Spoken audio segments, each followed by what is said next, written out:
అందరికీ నమస్కారం అండి. ఈరోజు నేను చేయబోతున్న వీడియో ఏంటంటే, రోజులాగానే జనరల్ టాపిక్ చేస్తాం కదా ఒక వీడియో.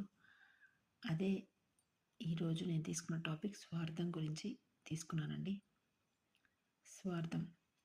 ఈ రోజుల్లో ఇప్పుడున్న స్పీడ్‌గా విడిపోతున్న ప్రపంచంలో స్వార్థం అనేది చాలా ఎక్కువైపోయింది. అసలు ఆ స్వార్థం అనేది లేని ప్లేసే లేదు. ఇంకా గట్టిగా చెప్పాలంటే ఆఖరికి ఒక కన్న తల్లి పిల్లలకి పుట్టిన ఆహ్, అక్క, తమ్ముళ్ళు, అన్న, చెల్లెళ్ళ మధ్యలో కూడా ఆ స్వార్థం అనేది ఎక్కువైపోయింది. ఒకప్పుడు అంటే ఒకసారి వాడు తెచ్చాడు, ఇప్పుడు నేను చేయకూడదా? వాడొకసారి చేస్తాడు, నేనెందుకు చేయకూడదు? అట్లా అని పిల్లలకు కూడా చిన్న ఏజ్ నుంచే పిల్లలకు కూడా అది ఎక్కువైపోయిందనమాట. కొంతమేర ఎక్కడో చాలా ఒక 1 ఆర్ 2% దానివల్ల కొంత మంచి జరుగుతుంది కావచ్చు. కానీ పూర్తిగా మాత్రం మంచి కాదు. కానీ అరిషడ్ వర్గాలు అనే వాటిల్లో అది కూడా ఒకటి.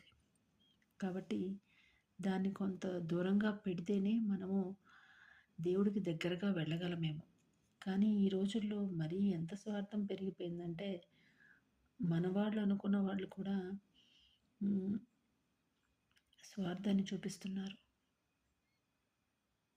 అలాంటి రోజులయిపోయాయి కాబట్టి, కనీసం అలాంటి వాళ్ళ నుంచి దూరంగా ఉండడానికి అన్నీ షేర్ చేసుకోకుండా ఉండడం కొంతవరకు మంచిదే. అందరూ మనవాళ్ళే కదా అని షేర్ చేయడం మన అంటే పర్సనల్ కావచ్చు, లేదంటే మన రిలేషనే కదా అని అన్నీ షేర్ చేయడం కొంతవరకు కరెక్ట్ కాదు. ఇంకా చెప్పాలంటే, ఈ మధ్య కాలంలో నేనొక వీడియో చూశాను. వీడియో కాదు, ఒక చిన్న క్లిప్పింగ్ చూశాననమాట. అదేంటంటే దానిలో ఒక 2, 3 క్లిప్పింగ్స్ కలిపి ఉన్నాయి. ఎలా అంటే ఒక వ్యక్తి ఆహ్, ఒక స్పోర్ట్స్‌లో ఒలింపిక్స్‌లో మంచి మెడల్ గెలుస్తాడు. కప్ గెలుస్తాడు. ఛాంపియన్ ట్రోఫీ గెలుస్తాడు. ఒక పక్క ఉన్న ఫ్రెండ్ ఏమో అతని ఆనందానికి అతను కూడా కొంత చేయూతలాగా అతను ఆనందిస్తాడు. నా ఫ్రెండ్‌కి మంచి జరిగింది.